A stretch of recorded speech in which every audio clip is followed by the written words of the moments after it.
This is Margaret Cho, and you're listening to the BiCast, podcasting for the bisexual community. Oh, there we are. Yeah. Are we on? Yep. Welcome to the BiCast, podcast for the bisexual community. Thank you, everyone, for waiting. We're happy to be here, and we have, of course, Will and RJ with us, and we're going to be talking about mixed orientation relationships. Hi, guys. How are you? Hi. Great. Hey, how are you? Nice to be here. Nice to meet you. Good to see you. So let's get started. We have some questions. We have Becca with us and John, and we have a guest host, M. Hello. We probably RJ, Will's #1 fan. Hello. Okay. All right. So, we sent some talking points along. RJ, did Will know you were bi in the beginning? Yeah. Well, actually, I mean, he knew that I identified as not gay initially. What? Like initially? Yeah, like since the very beginning. No, I thought you were like straight. Like, because you told me that you were straight. That's how you identified. Yeah, that's very true. Yeah, that's how I identified kind of at first, and then kind of shortly thereafter, still identified as bi after that, right? Yeah, I mean, yeah, I guess. Yeah, Yeah. That's a very like Cliff Notes version. Yeah, it was, but there was never, I mean, yeah, it went from, there wasn't a point where I identified as gay to Will. It was either straight in quotation marks, Right. or bi. Okay. Cool. So how long was that process? How long was the process? Gosh, I mean, it was I'd say about like a 5 to 6 month process, Yeah, because maybe. we didn't even call each other boyfriends until like 4 months in. And then like after that, it was a sprint to you coming out. So it was like a 5 to 6 month. It's pretty good. Yeah, I'd say the process culminated, I think, at 8 months once I finally kind of went home to Tampa and told my family about it. But yeah, it was.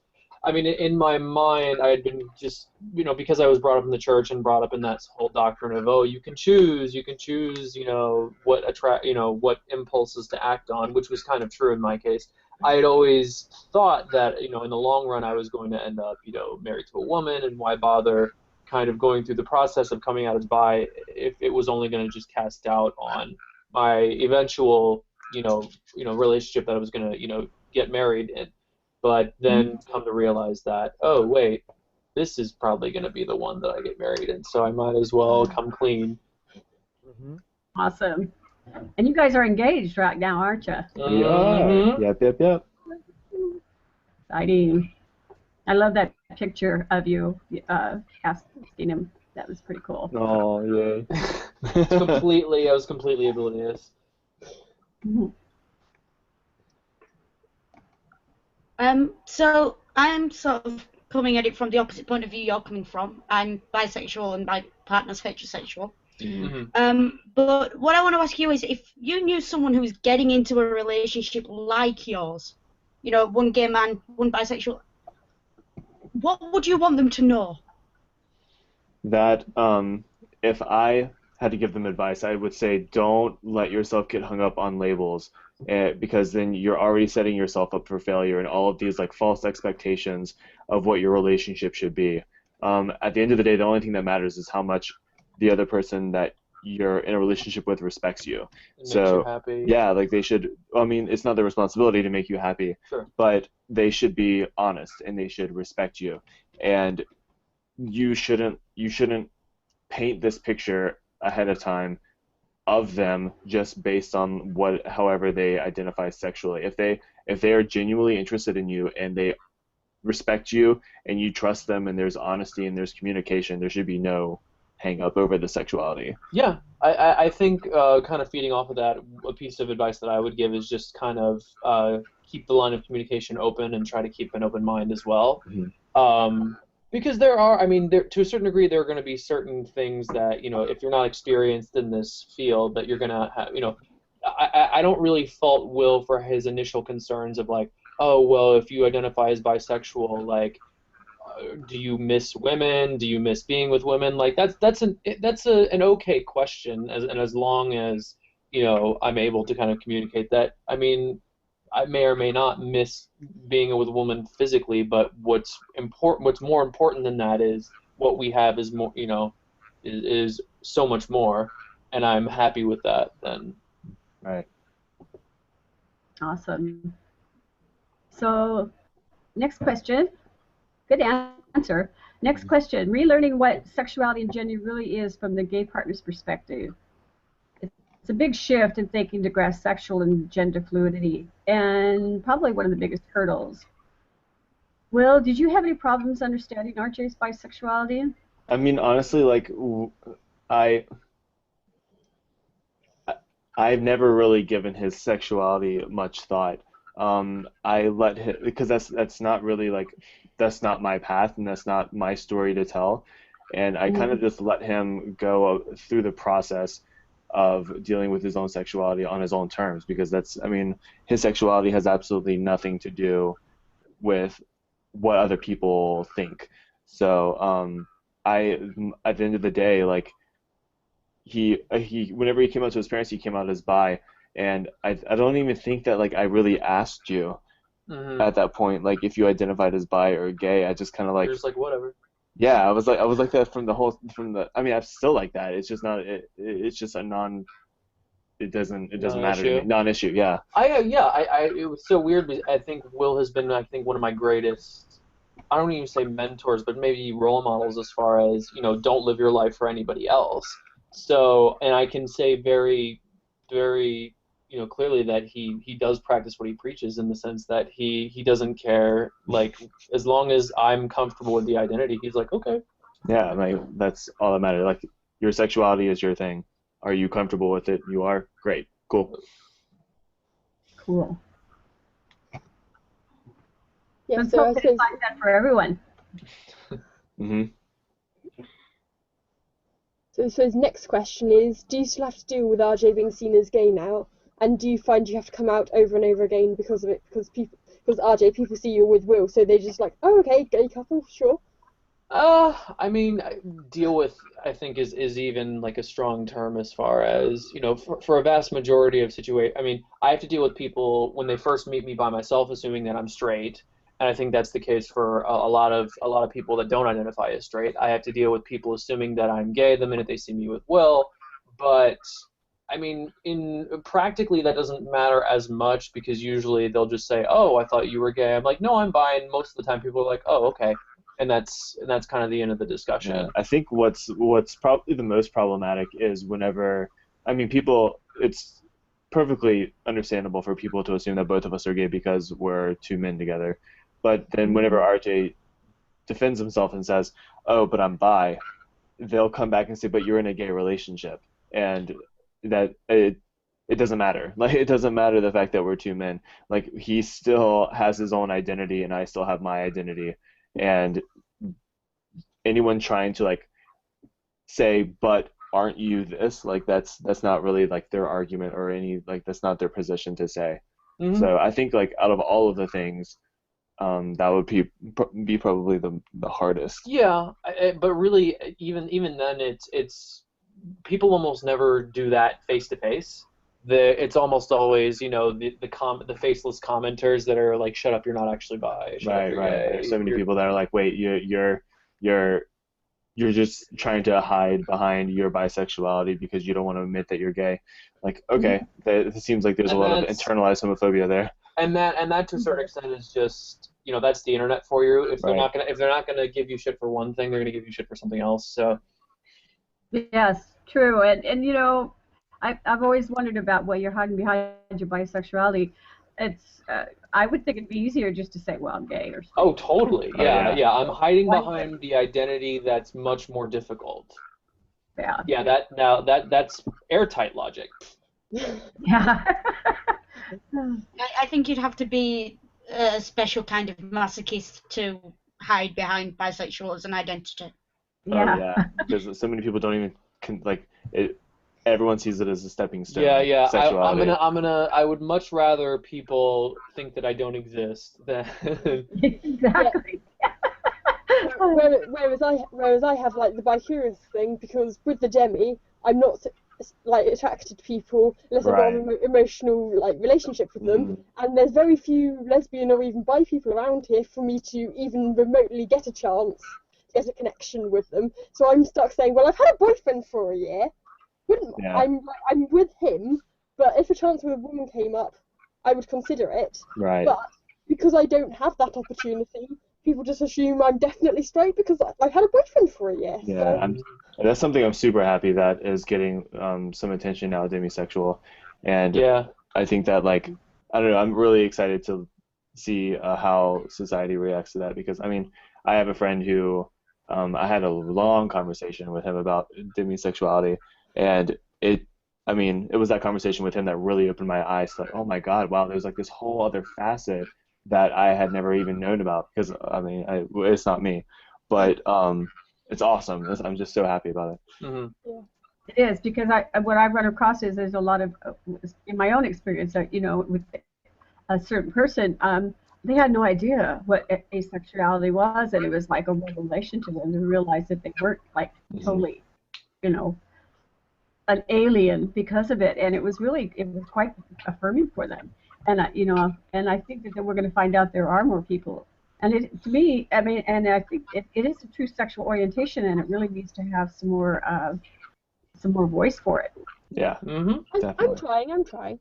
But, but that's the advantage of the internet, is you can meet other people, because even on like Facebook group, okay, there's 500 people from across the world, but so obviously there's going to be a lot more than that. But that's people who found that one Facebook group. Yeah, little by little. I mean, one of the greatest things is that I shared an article about what demisexuality is, and within the space of an hour, 3 people from my university contacted me saying, "Thank you for sharing this. I didn't actually have a word for this before. Exactly. I thought I was a freak."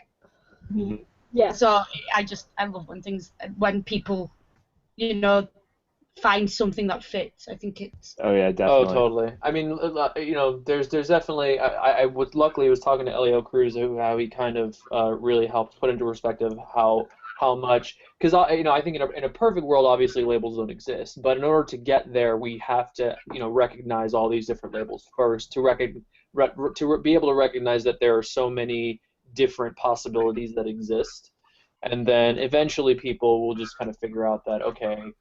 You know, there's none of this really helps anybody trying to put people in boxes, so why don't we just kind of don't bother with it at all? Yeah.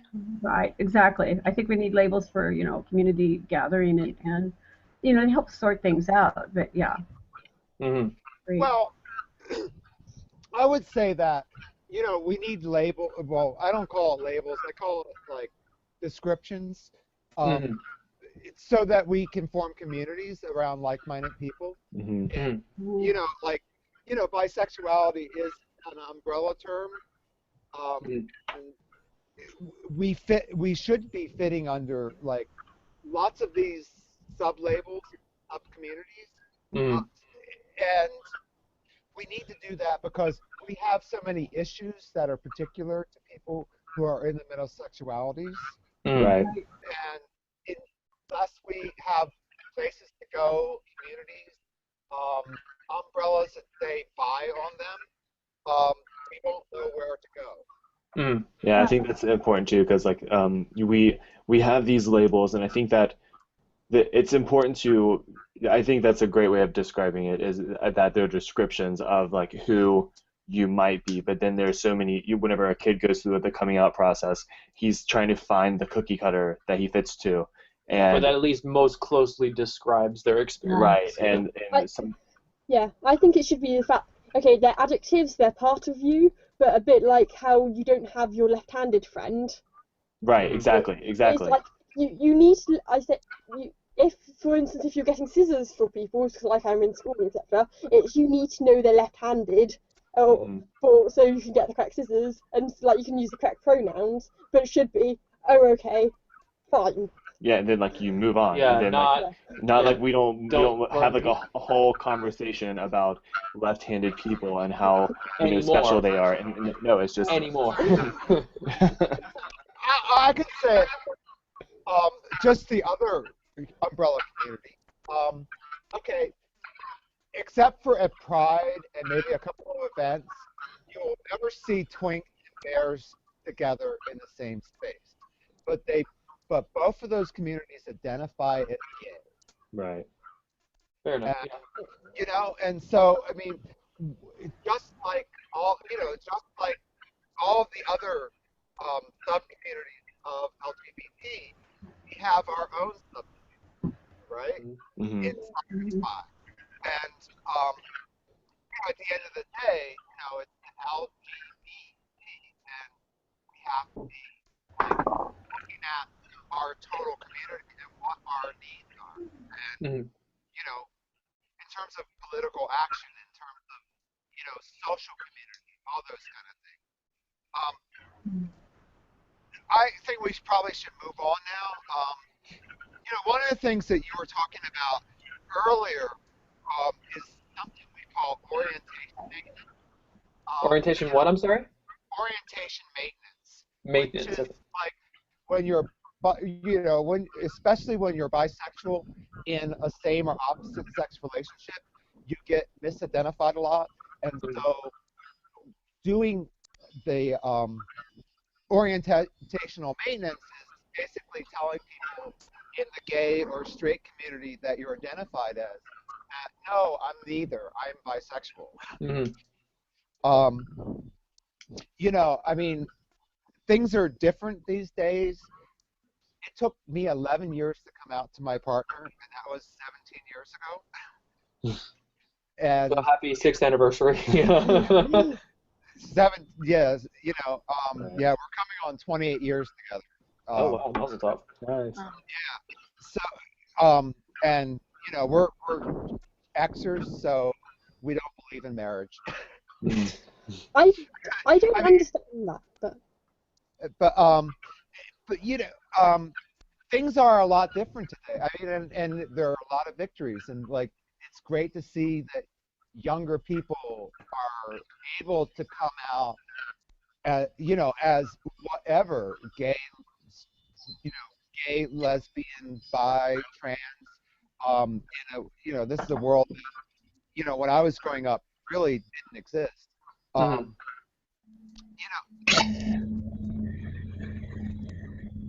Oh. Yeah, what's that? Spaceships landed. But I think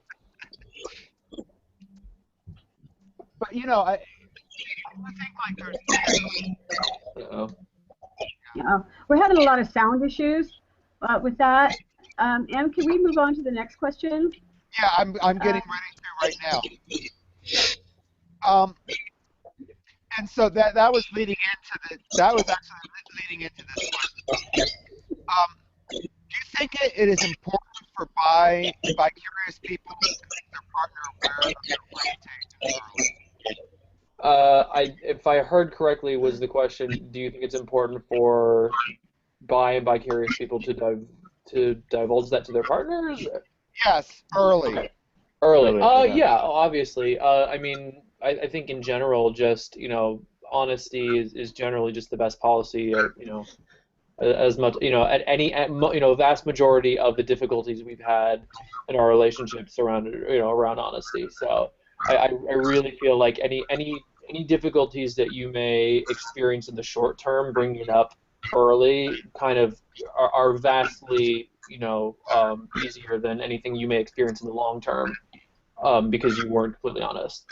Yeah, I hope that we get to a point where sexuality and like how people identify won't be an issue. You just really base what you have with someone on what you have with someone, and not like what the expectations are between two sexualities coming together. But I think in this day and age, it is important because people need to get used to the fact that there are other couples than like heterosexual and homosexual. Like there are other sexualities. Oh, and there's other different kinds of relationship too. Like some people think that a three-way relationship is best for them. Some people are able to be polyamorous, and that's fine too. Just like every person is different, every relationship that works for that person is different. So yeah, it's definitely, that is one thing that I do credit the part of the LGBT community for, is kind of bringing more awareness to the fact that the traditional model may not work for for everybody, but and it's just really all about what works between you and the people you care about. And that's okay. I mean, Yeah. Exactly. Yeah. Yeah, I think me and my boyfriend had it best thing, because first date, before we technically started dating, we just had a would you rather stuff, and one of his questions was actually, would you rather kiss a boy or a girl? Which, considering he was a boy, he seemed slightly confused when I hesitated, but he said he would then ask to kiss me, so I was happy. Okay. Okay. Well, I'll go back to honesty. For a lot of us in my generation, it was having kids that really forced the issue for us, because we felt that when you have a baby, you really have to be completely honest with that child. And your partner in that case, in this my generation, that kind of pushed many of us in our 20s, early 30s, when we started, having families to come out. I think that's really an important piece, is honesty. And some of the debates I get on in social media, come down to being honest, and don't you want us to really live our authentic selves as opposed to living in a closet? Yeah, exactly. And I think it's also being honest and open, and especially when you are raising a family, it also in turn teaches your offspring and your children, the kids that you raise, to be more open-minded too. Yeah, I'm planning on having children. I was like, I will never hide my sexuality from my children. I won't, it will be age appropriate at every point. Mm-hmm. Oh yeah. My main reason for that is I do not want my child to reach 13, 14, 15 and feel like there's anything they cannot talk to me about. Right. Yeah, that's having one. that Yeah. as well is quite important to me. Right, and if on the off chance they, are developing some sort of non-traditional attraction, you definitely want to be able to, teach them not only that they can talk about it, but that it's okay, that teach them how to be safe and Right. all the other things parents will inevitably worry about. Yes, obviously. Well, it's also part. I mean, for us, it's part of living in a community that's pretty much, a rainbow hippie ghetto, and raising your children in a place where it's normal to have two moms or two dads, and that is fine. I do think getting away from a bad space and finding places where people are open and friendly is so important, especially for raising your families. Yeah. That is true, but at the same time, you also don't want to, have all of the, kind of open-minded people pool into one community and then leave behind other communities that are kind of devoid of any diversity whatsoever, because that then, now what if, God forbid, a child who is, demisexual or bisexual or trans or gay or anything, happens to live in one of those communities, then, Yeah. Yeah, because the community I'm in is pretty open, but then with the school I went to, it didn't even cause much of a shockwave when two of the female teachers got married. The biggest complaint was, so you mean there's two, which Mrs. whatever their surname is, are you talking about? It's there's two of them now. It's the older one, the younger one. Right. Yeah, what do we call them now? Well, yeah, I know that struggle. They've got a kid now, so Okay. it's one of those. I think eyebrows were raised because he was just oh, okay, we haven't had that before. Now, when's our maths homework due? I mean, I experienced that just because I'm named after my dad, so that's.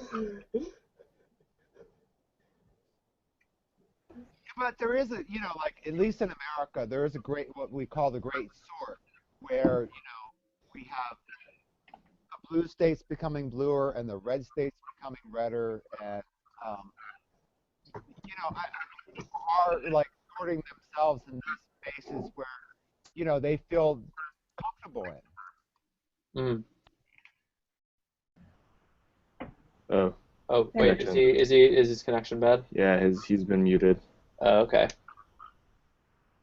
Oh, well, I guess that is, he was talking about, I guess, the increased polarization kind of through isolation, which is definitely a factor, but I also feel like at the same time we do live in a time that, because information technology and all that makes communication on such a mass level so possible.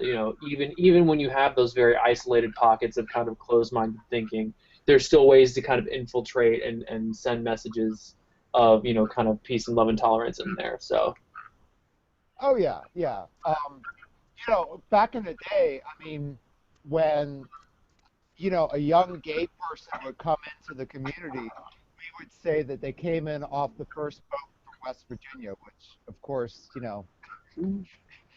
a boat was a joke, but and integrating them, and I think of like song YMCA, which was like, like gathering ghetto community, the ghetto gay community, which is kind of breaking down now, but like there is still like the places, even in like in this city, I mean, with the millions that we have, there are places that are friendly and there are places that are not. In a workplace, you're going to find that people come from all over the place, and you have to deal with that. Sending my kid off to college, he found like very different world views within his own community there, and but you also have to like have a base, and it's really hard if you're a queer kid living in a really red state, ultra conservative place. You have the internet. You don't really have more than a few friends at best. But that's something that I know we have to do better at, is to like get So, down to places in this, get to places like in the South where it is harder. okay, so let's move on. We're getting close to being over an hour, or getting close to an hour. Becca, next question, please. All right. Next question, let me see. As far as sorry, I'm just looking at this. My dyslexia doesn't like me today. So we've been talking a lot about different issues, but what, from your point of view, is sort of the most persistent, most difficult issue to sort of deal with? I mean, amongst, like, you talking about within our relationship or just in general? Yeah, like as within your relationship with other people, just in general. Yeah. I really the only kind of struggle in our relationship that has been due to the fact that we're mixed orientation was really just kind of at the beginning, and the fact that like I would remark, oh, that girl's hot, and he would just be kind of like a little bit, I don't want to even say weirded out, but he would just be kind of like he would just respond differently than if I were to say if that guy is hot, because the minute I say a guy is hot, he can either say, "Oh yes, he is," or "What are you talking about? Are you crazy?" We can at least, that's a shared experience that we can have. Whereas if I remark on the attractiveness of a girl, he's just kind of like, "Okay, well, if you say so." Yeah. I mean, the conversation kind of would always die right there, because I didn't really have much to add. But I don't know. I don't think that's been like the most difficult and persistent issue. That was there at the very beginning when. But I'm trying to think if there's anything else that's been precisely sort of having to do with the fact that we're a mixed orientation relationship. I would say like it was because it's from people that just bi erasure in general, and people always trying to like get you to admit to them because they think that they're going to be the one that understands you the best, and like, and get you to come around and say that you're actually gay. Right. Like, so many people are like, but really, are you bi? But you're with Will. Like, are you bi? And you're just like, stop trying to. But even that, I don't even consider that a problem within our relationship. I just consider that a greater problem at large. No. And I don't even, and what's so like silly to me about that sort of tactic or that behavior is to just, what do you expect? Do you expect me to just be like, oh my God, you're right.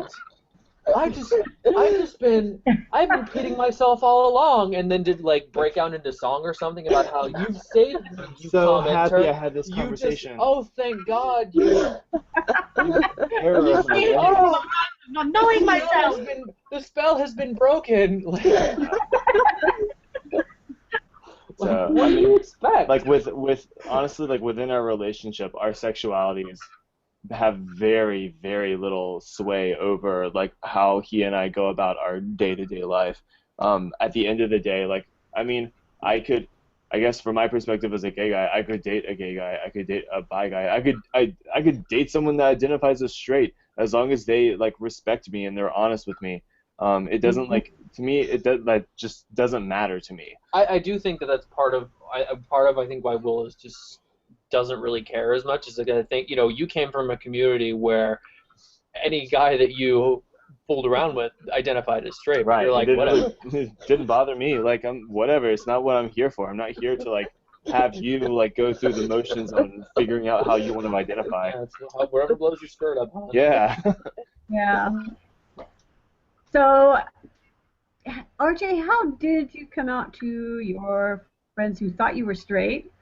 And did it cause the issue with exes? I guess there's really only one ex. Actually, none of the exes that I still kept in contact with had any kind of,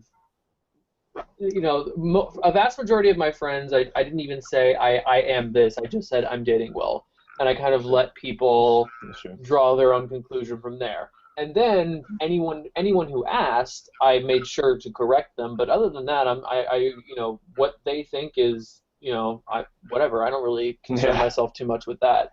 If they misidentify me, then sure, I'm going to correct them. But other than that, I don't really, what they think doesn't really have much to do with me. So like, basically, you just don't give a shit, right? Yeah, or I try not to as much as possible. There's been only one ex, and she like didn't care, and the one ex that that really meant anything. Yeah, the one ex that I actually like was serious at all with. What was so funny is we're out. I told her after, she was actually the one that took me out to a bar right after the night I came out to my parents. She's like, you need to get out of the house. Come on, come with me. Let's go to the bar. And she just is like, whatever, could have, the joke she said was could have fooled me, but and then at the and then I seemed I don't even think we even had a conversation as far as like how do you identify, because I think she knew that like I wasn't phoning it in with her, that I actually was invested in the relationship, so I think she just knew. Mm-hmm. Cool. I've been fortunate enough to just I guess to gravitate towards people that tend to be a little bit more relaxed and open-minded about that sort of thing. Yeah. You're pretty lucky. A lot of people don't have that opportunity to be around that kind of environment. So right. And that's why, I don't know, I think like with the position that we have with our social media presence, it's really important that we illustrate that RJ is bi, I'm gay, and it doesn't matter. Does not matter. Look at like how we live our life, and look at how like the fact that he's bi and I'm gay doesn't affect how we raise our dog, or the fact that I really like Chipotle, or it doesn't like it comes. You like video games and I like movies. Right, like it literally has like no effect on our life. Well, okay, I shouldn't say that. It has a very, very, very small effect on our life. I think also part of it too has to deal with the fact that we are like committed and exclusive. I think that because all I really have to do is kind of just demonstrate that I'm committed to this, that it helps I guess, or maybe it does kind of put your mind at ease, or helps kind of reassure that has anything to do with it, or No. no, you don't think that? No. Okay. I mean, like, I would expect that from anyone. So Right. it had like I don't think that it really had anything to do with your bi. It really is like you telling yourself that you have brown eyes. And okay, like if that's what you believe about yourself, it has like what you believe about yourself should have no bearing on what I think, or what I no reverse that. What I think should have absolutely no bearing on how you identify. So Sure. Yeah.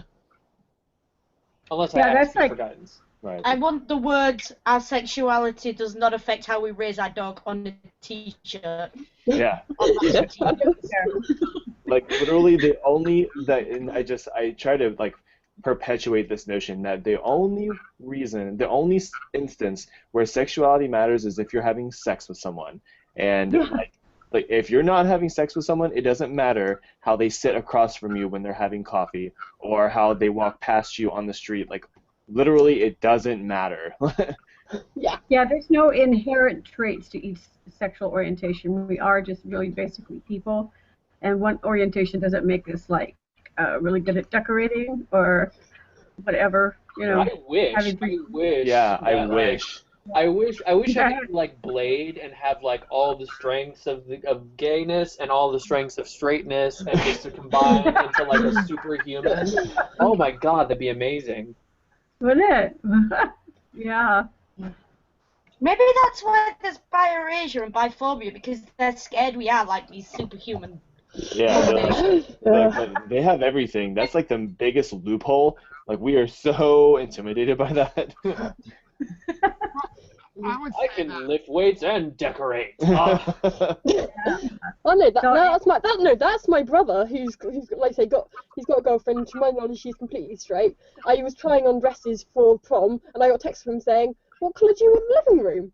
And I got a text 5 minutes later going, "I'm painting it now. So pick a colour." And it's like the living room hasn't been painted in a decade or two, so it needed painting. But he was in between his rugby matches, he was like, "Okay, fine, I'm going to go and paint the living room." Sounds like a winner. Lock that stud down. I would say our biggest superpower as a bisexual is that we can see both worlds, you know, the gay and the straight world, and we're kind of at best we're ambassador of both worlds. Yes. It is nice to be able to kind of shift focus and like, you know, be in a conversation with a bunch of straight guys talking about like, oh, how hot Scarlett Johansson is or whatever in a movie, and then shift to, you know, a conversation with a bunch of gay guys about how Bradley Cooper or Chris Evans or Chris Hemsworth, take your pick, you know. That it does make the pool of possible conversation topics a bit bigger, but that's also, you know, dual identity has always kind of been my thing, as far as like I am Cuban but I'm Caucasian. I am dual identity, like it's like some kind of like Batman chimerism. Yeah, basically, like, well, there's a reason why, you know, the Griffin tattoo on my back is, you know, the first one that I got is because I've always, you know, shape shifting and like dual identity, you know, has always been like a thing that I've done, just sort of adapting to my surroundings. But So, Em, can we move on to the next question? Yep. So, Will, was it easy to adjust to being with a guy who also openly found women attractive, or did you get caught off guard by some of RJ's comments? You kind of answered this already, but yeah, I guess like whenever he would admire other women, and I don't like, I'm not one of those people in a relationship that gets incredibly jealous whenever he happens to look at another person and admire him, because I do the exact same thing, and I mean, humans are humans. I don't think that we should stifle like those instincts and shame ourselves almost for admiring other people. I couldn't really empathize with him, so that caused a little bit of awkwardness, but it wasn't as if I was ever angry or yeah, it never kind of escalated, zero converted, you know, where it's like, you know, it never converted into the anger like it does with some people. Right. It was almost like someone who knows astrophysics talking to me about something that I just don't understand. And I'm just like, okay, like I can't really talk about it because I don't really have much experience in that department. But I've got an exam on astrophysics in June. I'm not looking forward to it. Oh yeah, good luck with that. There are also there are instances where friends of yours, female friends of yours, where you're like, she is a beautiful woman. Oh well, yeah. Well, and that's like different than like lustful thoughts. Oh, true. You know? Yeah. I can appreciate beauty, but I mean, when it comes to like lustful thoughts, I'm like, no. That's the thing with demisexuality in some ways. It's kind of like, yes, I can recognise they're good looking, but and like I say, but would I actually want to be like in bed with them or even just kiss them? It's like, no, kissing is kind of like borderline, but it's more just like, do I want to be in bed with them? You're the opposite of Connor. Yeah, the opposite of Connor Walsh in How to Get Away with Murder, basically. Oh. There's a great quote. I think it was John Barrowman who said first, "I'm gay, not blind." Oh, true. Yeah, I love John Barrowman. I got to see him live. It was a good evening. But you don't want to shame blind people. Yeah, but like admiring aesthetic beauty, that's there's nothing. Everybody can do that, and I think we all should learn how to do that. Yeah, but I think, Yeah, I do think what he was getting at though was I can look at something and see it and appreciate it for what it is. That doesn't necessarily, if I look at a woman and see her and appreciate that, I want to sleep with her. Right. I think that was the point he was making, but you know what John Barrowman's like, he can be very flippant in his comments, which is most of his charm, granted. Yeah. All right, so really the last question, and you kind of answered this one too already. How about your family and friends, and how has the gay community reacted? I think the question I want to ask here is, have you had any kind of like ostracization from the community or your family? Ostracization. Yeah, I think as far as like my mom, I can only speak on my mom's behalf. She just kind of said like, oh, RJ's bi? Okay, are you happy? Okay, and like left it at that. And that's all that she really cares about. So whenever she talks about our relationship to other people, she is very sensitive to the fact that says like Will's gay, RJ's bi, they're together, and I don't think that my mom ever like bothers trying to like coach people. She just like says it as it is. Your mom has no patience. And then she's like, if they don't get it, she's like, okay, I'm moving on. Like I have a whole day of things I need to do. I can't like sit here and give a lecture on sexuality to people. Go Google it. Go Google it. I don't think I was like.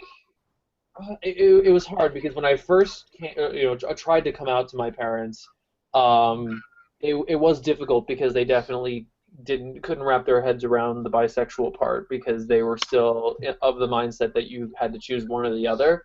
And I don't know, my brother was the one that kind of said to them, like, what difference does it make? He's in a gay relationship or he's in a same-sex relationship, so whatever, as long as you're okay with that, then that's fine. I know that my parents have seen, all my stuff, talking about bisexuality, but it's not, we haven't really discussed it as far as, like, I haven't really kind of checked in with them and be like, do you think that bisexuality is a thing? Do you think? But at the same time, they see that I've been happily in this relationship for years and years and years, and to a certain extent, they're just like, well, whatever, as long as he's happy.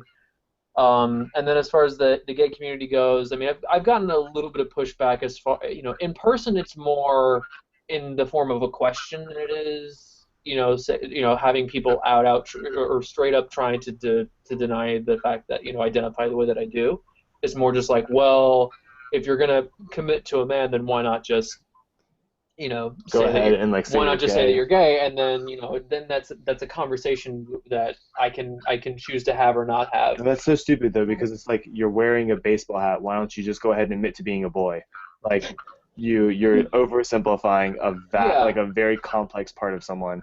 It's only online really that I get the people that flat out just try to say like, shut up, you're wrong. So you have like this like the difference between having a genuine like relationship in person with someone who actually gives a crap about like the conversation at hand, or the online community, which you reach more people, but then that anonymity brings out the worst, and people like they just say the most horrible things about RJ identifying as bi. But and that's, I mean, that the root cause of that is I'm sure we could spend, or we have already at least spent a whole episode discussing that. But yeah. Mm-hmm. Yeah, exactly. Well, Anybody like to add right now? No, I was just going to ask if there was anything you two would like to sort of open up the floor to you, and anything you want to say at all, sort of anything you want to add. Yeah, that, I don't know. I hope that like we have illustrated through like talking about this how personal sexuality is, and how you don't feel like you should have any pressure from other people to identify a certain way, because at the end of the day, you have to live with yourself, and it's no one else's job to make you happy. And if you just own your happiness and learn to, I don't know, stick to your guns and do some self-exploration, I feel like, and kind of like block out all of the noise of what everyone else happens to think, then things will start to make sense. Yeah. Okay. What he said. Yeah, all the links will be provided on the site.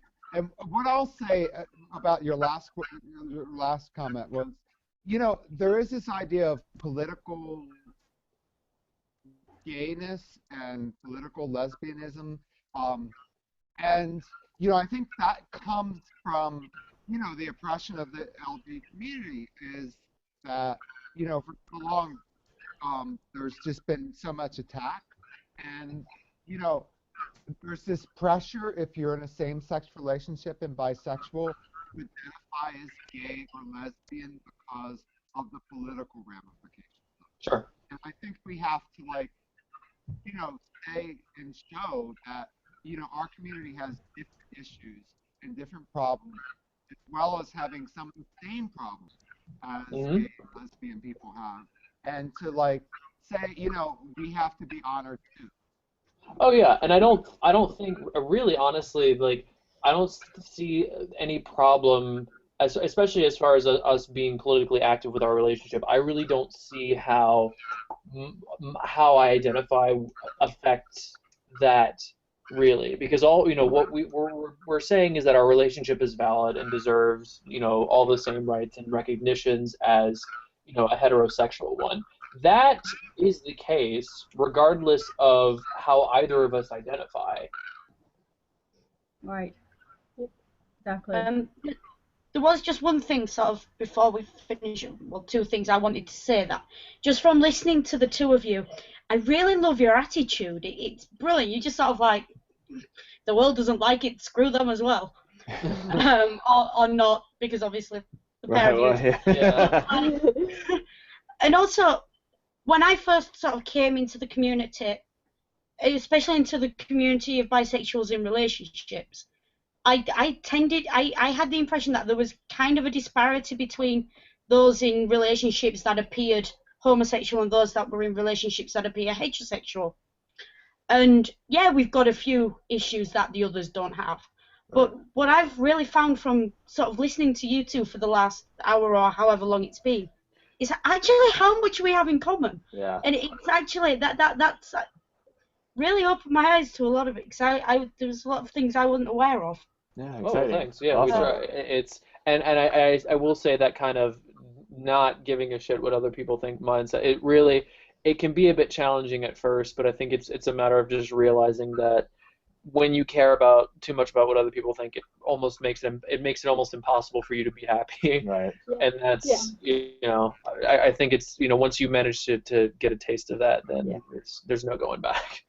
Yeah, because because I know I live by the people who matter don't the people who matter don't mind. The people who mind don't matter. Yep. Yeah. So always. Is there anything you'd like to add? I think we're good. Nope, I think we're good.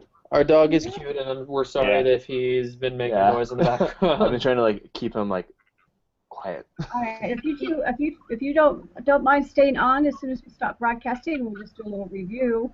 And I just want to tell everybody out there, thank you for watching.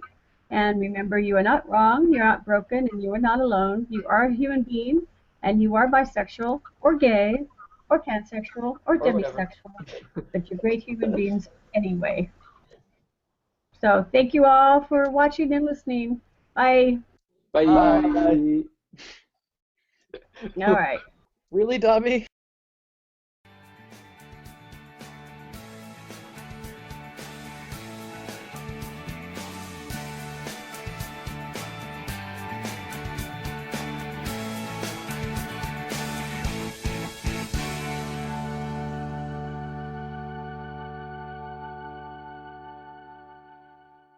The views expressed on the BiCast do not necessarily represent those of BiNet USA or the BiCast crew.